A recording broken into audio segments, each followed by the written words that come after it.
Status को गांधी जी ने cellular jail के बंदियों को तार से संदेश भेजा। मैं गुरुदेव रविंद्रनाथ टैगोर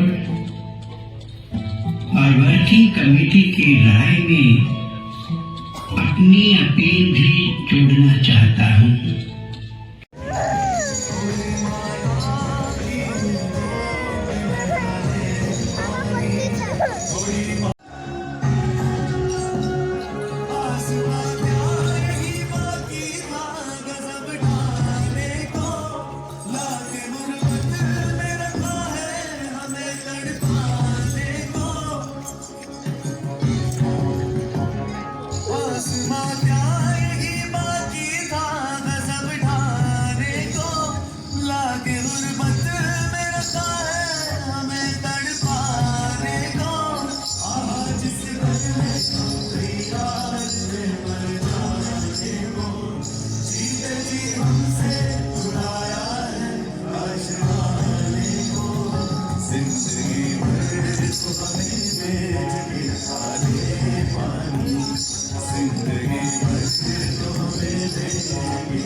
जिंदगी भर तो हमें भेज के डाले पानी, जिंदगी भर तो हमें भेज के डाले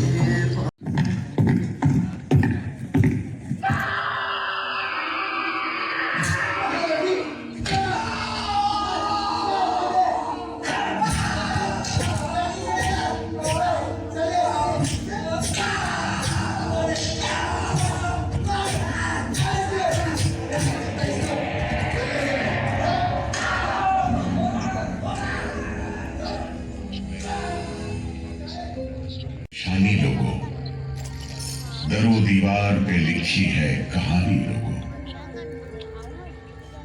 कहां से शुरू करूं ये कहानी? जुल्म और सितम की ये रास्ता, आजादी के परवानों की वीरता और त्याग की गाथा। मैं जो एक रूह हूं, आत्मा हूं, उन तमाम लोगों की जिन्होंने अपने खून पसीने से, अपने बलिदान से, जान की कुर्बानियों से इस मिट्टी के जर्रे जर्रे को आजादी का तीरथ बना दिया। मैं गवाह हूं उस जुल्म का जो यहां आदम के बेटों ने आदम के बेटों पर बेरहमी से ढाए।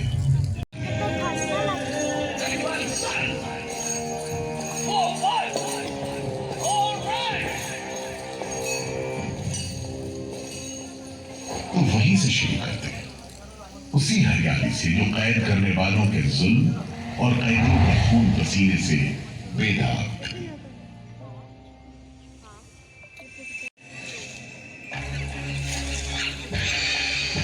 कहते हैं अंडमान द्वीप समूह का नाम रामायण के प्रतापी वानर देवता अंडमान यानी हनुमान के नाम पर रखा गया। पुराने जमाने से ये कहानी चली आती है कि जब राम ने लंका पर चढ़ाई करने की योजना बनाई थी तो पहले इन्हीं टापुओं से धावा मारने की सोची थी, लेकिन बाद में इरादा बदलकर धनुष कोटि से हमला किया। इतिहास और पुराण में अंडमान द्वीप समूह इसी सिलसिले में याद किया जाता रहा है। उन्हें दूसरी शताब्दी के रोमन भूगोल शास्त्री टॉलमी ने इन टापुओं को दुनिया के पहले नक्शे में जगह दी, एक ग्रीक गॉड एगेमेम्नॉन के नाम पर, जो भाग्य का प्रतीक है। इन टापुओं की तरफ लोगों का आना शुरू हुआ। धर्म प्रचारक, लुटेरे, बागी, मल्ला, किस्मत आजमाने को निकले जहाजी, हर तरह के लोग यहाँ आते रहे। 18वीं सदी के अंत में ईस्ट इंडिया कंपनी ने इन टापुओं पर एक बस्ती कायम करने की कोशिश की और यहाँ लेफ्टिनेंट आर्चिबाल्ड ब्लेयर को भेजा, मगर ये कोशिश नाकाम रही और अगले 60-70 बरस तक किसी ने इन टापुओं की सुध नहीं।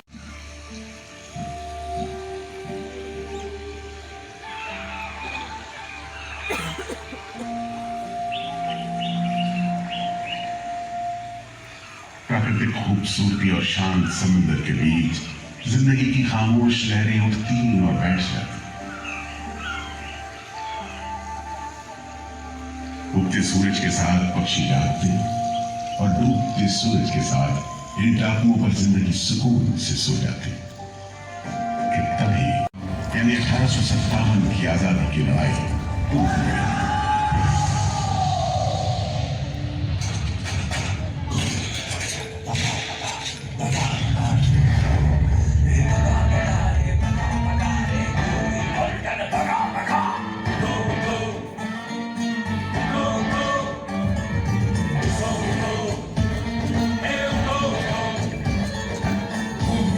संसद भवन में मंगल पांडे की ललकार,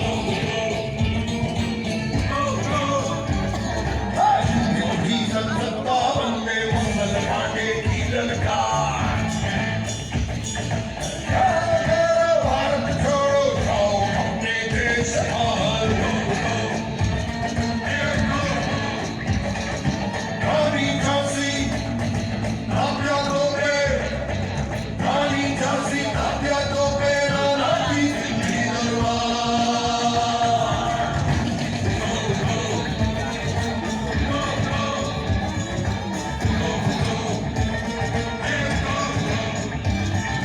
अंग्रेजों को और बनाए सबने मिलकर किया करो, आखिर बंचन अंग्रेजों की एक बागियों की तलवार। चली मशाले आजादी की तो पे गरजे बारंबार।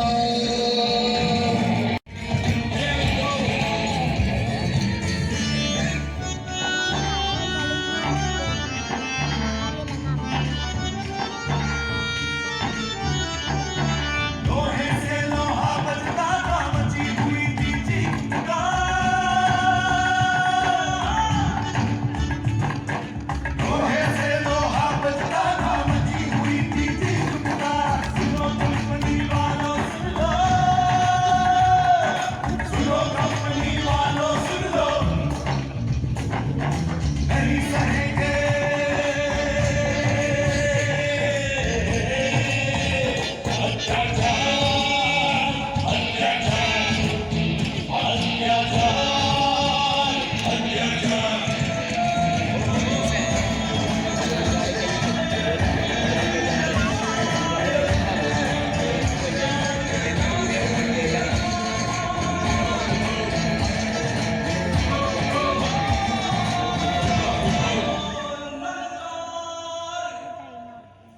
पर पड़ने वाली थी।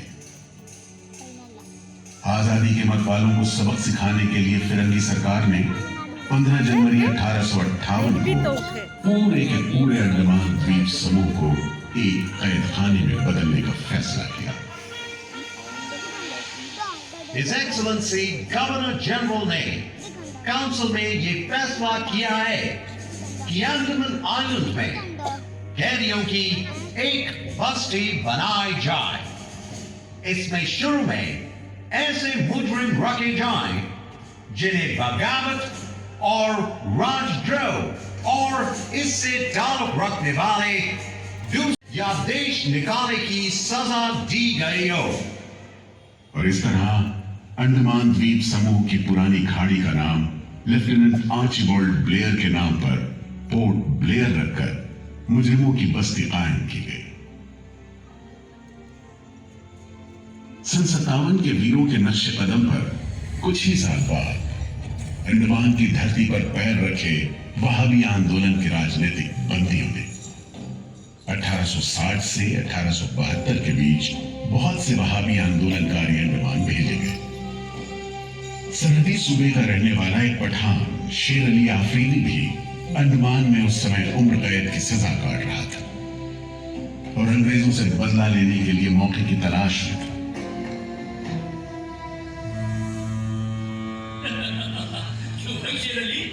तुम इस भीड़ में कैसे? ओए, हम सुना है फिरंगी का नाथ साहब इधर आता है। हम भी देखने आया है जुल्म करने वाले का सरदार कैसा दिखता है।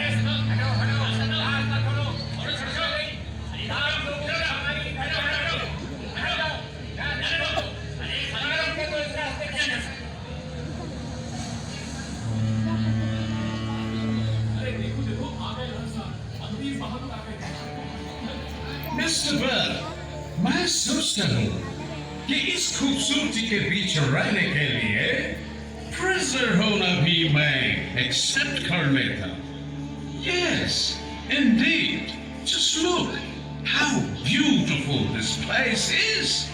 ये प्रिजनर लोग इस खूबसूरती को नहीं देखते, वरना इस टापू को प्रिजन नहीं स्वर्ग समझते। यस सर, आप ठीक कहते हैं। इधर आइए प्लीज। हम तुमको खत्म करने का के साथ हैवानी जुल्म करता है, हम बर्दाश्त नहीं करेंगे।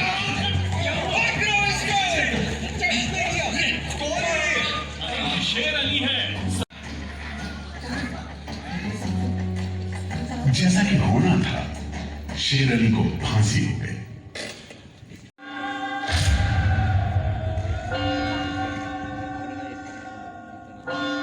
शायद इसी घटना का असर था कि ब्रिटिश सरकार ने कैदियों के साथ और भी कड़ाई बरतने के बारे में गंभीरता से सोचना शुरू किया। नतीजे के तौर पर सन 1896 में पोर्ट ब्लेयर की खौफनाक सेलुलर जेल का काम चीफ कमिश्नर केविन और इंजीनियर मैक्विन की निगरानी में शुरू हुआ। मैक्विन, आपकी जांच पूरी हो गई? यस सर, हमने पूरा टापू का मुआयना कर लिया है। तो आपके हिसाब से जेल कहाँ बनेगी? मेरा राय में जेल इसी जगह बने तो अच्छा रहेगा सर। इस पहाड़ी पर? यस सर, हम इस पहाड़ी को ईस्ट का तरफ ऊपर से काटकर समुद्र से 60 फीट की ऊंचाई पर मैदान बना देगा।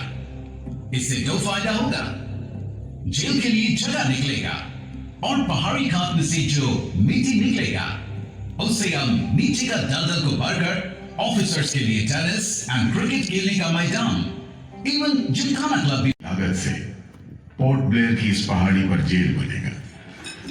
फॉरेन कारीगरों के अलावा 600 कैदियों को काम पर लगा दिया गया। इस जेल में एक वक्त में 700 कैदियों को बंद रखा जा सकता था। योजना 7 खंड किसी सितारे की भुजाओं की तरह निकले होंगे। हर खंड में 3 मंजिलें बनाई जानी थी और 7 खंड में कुल मिलाकर 698 कोठरियों का निर्माण होना था। ईंटों की ढुलाई के लिए ट्रेन की 5 मील लंबी पटरी बिछाई गई। इमारत बनाने के लिए ढेर सारे सामान बर्मा से मंगवाए गए।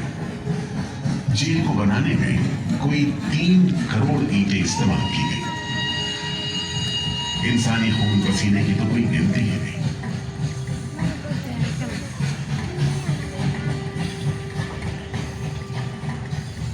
सुबह दोपहर शाम रात कोड़े चलते रहे और काम होता रहा।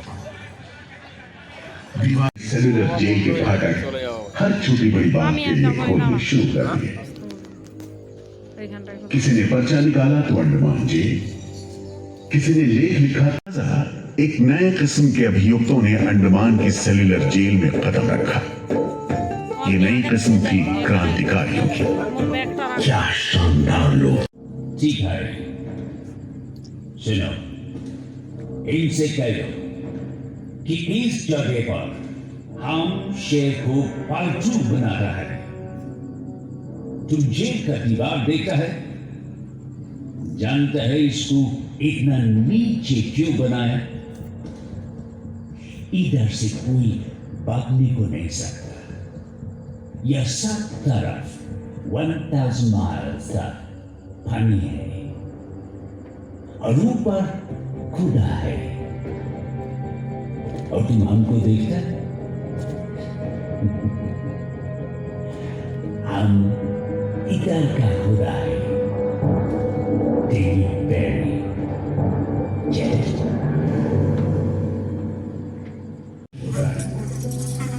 बेड़ियों की आवाज, वार्डनों की गाली गलौज और मार खाते कैदियों की चीख पुकार से गूंजते कोठरियों का दम माहौल कड़े से कड़े इंसान को तोड़ने के लिए काफी है।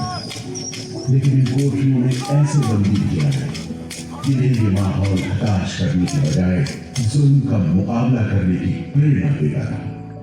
वीर विनायक दामोदर सावरकर, ये नाम ऐसे ही बंदियों में बड़े सम्मान के साथ लिया जाता है।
बेड़ियों में जकड़े दाखिल हुए तो उनकी जंजीरों से जुड़े लोहे के पट्टे पर उनके जीव की मियाद खुदी हुई थी 50 बरस।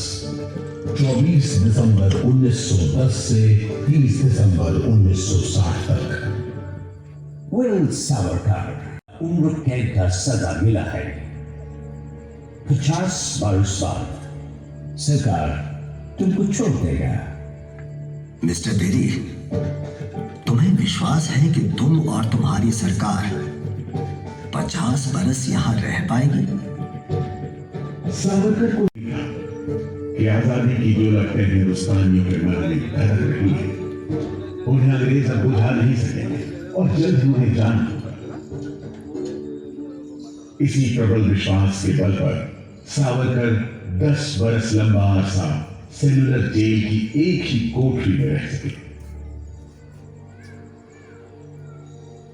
उन्हें बहुत ही खतरनाक कैदी करार देते हुए इतने कड़े पहरे में रखा गया था कि उनके भाई गणेश को 2 बरस तक पता भी नहीं चला कि वीर सावरकर उनके ही नक्शे कदम पर चलते हुए सेलुलर जेल आ पहुंचे, जहां बरसों की तकलीफ है, जेलर के जुल्म है, कड़ी मेहनत और निदान अकेलापन है, जहां जिंदगी 13 फुट लंबी और 7 फुट चौड़ी कोठरी में सिमट कर रह जाती है।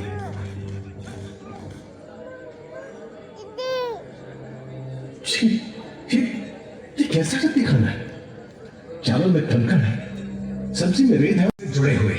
सबसे ज्यादा कमी तो पानी की है। आज सुबह जब मैंने पानी मांगा, जमादार बोला दिन में 2 बार मिलेगा बस।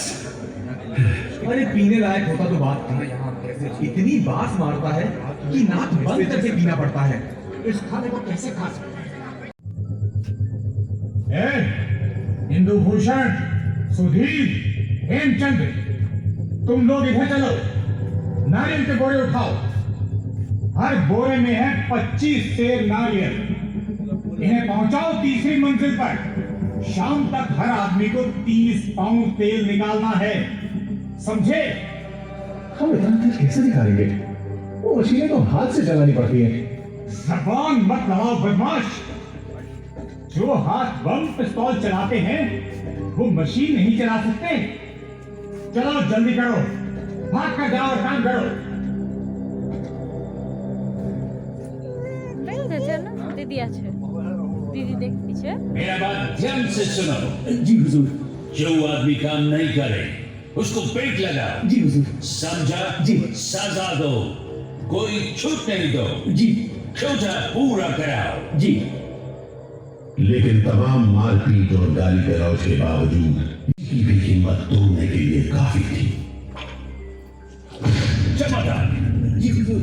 इसको 2 दिन तक चाट का वर्दी पाया। कल से इसका गाना बंद। जी। सिर्फ 2 कप खंजी दो। जी। ये पहला बार काम नहीं पूरा किया। इस वास्ते इसको 1 हफ्ता हथकड़ी में रखो। जी। ये बागी का बच्चा है, इसको पेड़ी डालो, इसको भी पेड़ी डालो 6 महीने का। तुम अब तक 5 बार काम का कोटा पूरा नहीं किया, हम तुमको इस बदमाशी का मजा चखाएगा। जमादार जी हुजूर। इसको तन्हाई में रखो। जी। Solitary confinement. जी। कोठरी में काम दो। जी। और मार।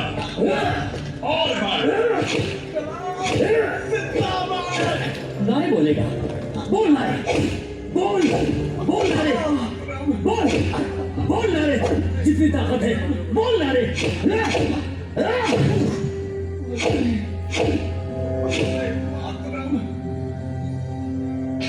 उल्हासकर दत्त ने इस सारी तकलीफ की दिल को छू लेने वाली तस्वीर खींची है। हमारे गांव में तेल के लिए कोयले में बैल जोते जाते हैं, वो भी दिन में 10 से 12 सेर से ज्यादा।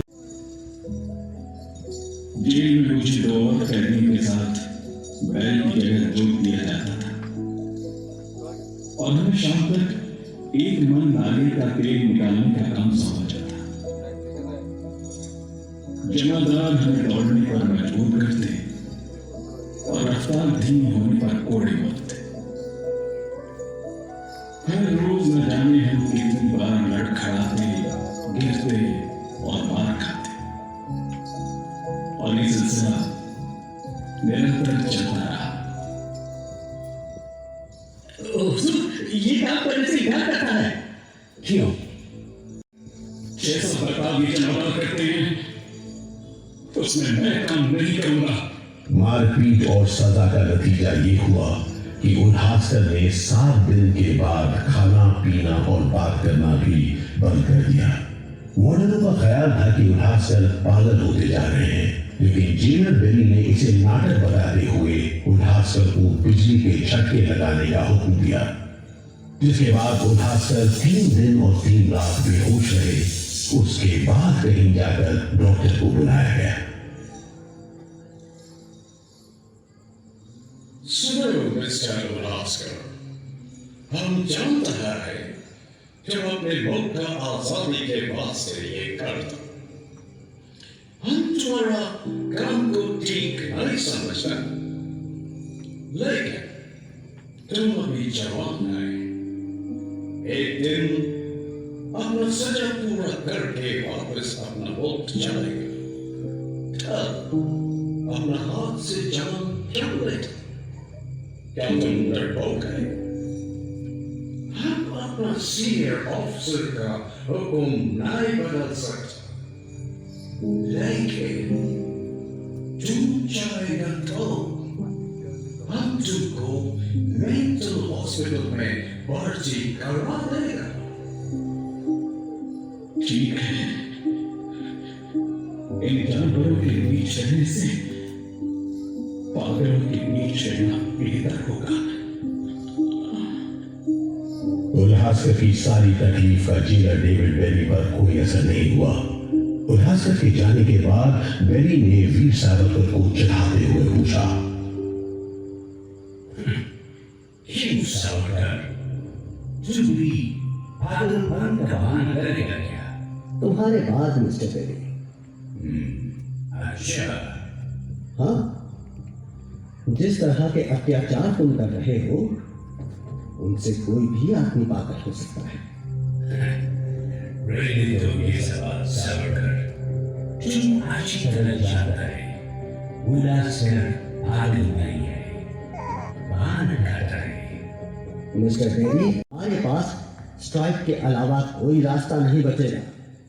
छूट नहीं, रियायत नहीं, छूट नहीं, रियायत नहीं।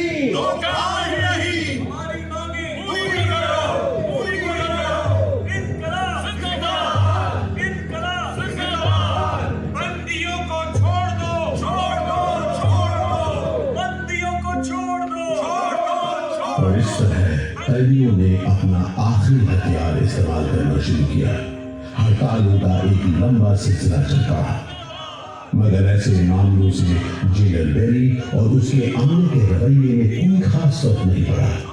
कुल मिलाकर सेलुलर जेल के कैदी तकलीफ और बदसलूकी के बीच अपने दिन गुजारते रहे।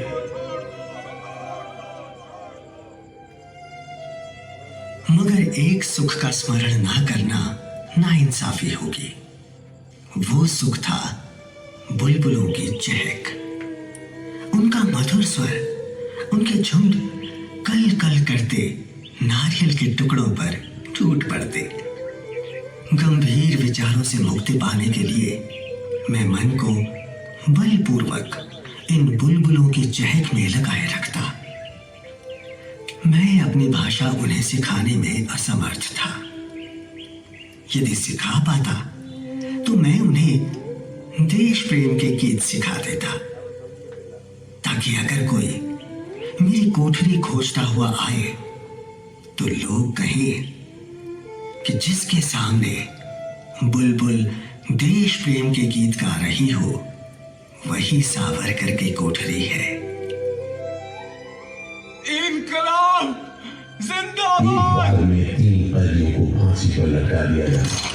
बेवजह बोलने वाली चीखें निकलती, जेल का घंटा घन-घना उठता, जेल की मीनार पर लगी बत्ती जलती बुझती रहती और 8 मील दूर तक खड़े जहाजों तक खबर पहुंच जाती कि फिर से कुछ कैदियों को फांसी पर लटका दिया गया है। 12 मई 1933 को कैदियों ने फिर भूख हड़ताल का सहारा लिया। भूख हड़ताल करने वालों में सरदार भगत सिंह के बहादुर साथी महावीर सिंह भी शामिल थे। हड़ताल के 5वें दिन जब कैदियों को जबरदस्ती खुराक दी जाने लगी तो महावीर सिंह ने ताकतवर विरोध किया। जालिमों, तुम नहीं जानते कि हम कौन हैं। हम मर सकते हैं और छुपकर नहीं रह सकते। हमें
इसकी तो सांस बंद हो गई। अब क्या होगा क्या? लाश को खुद के ठिकाने लगा दो, किसी को कान कान खबर ना हो। मैं तो कहता हूँ साहब, इसकी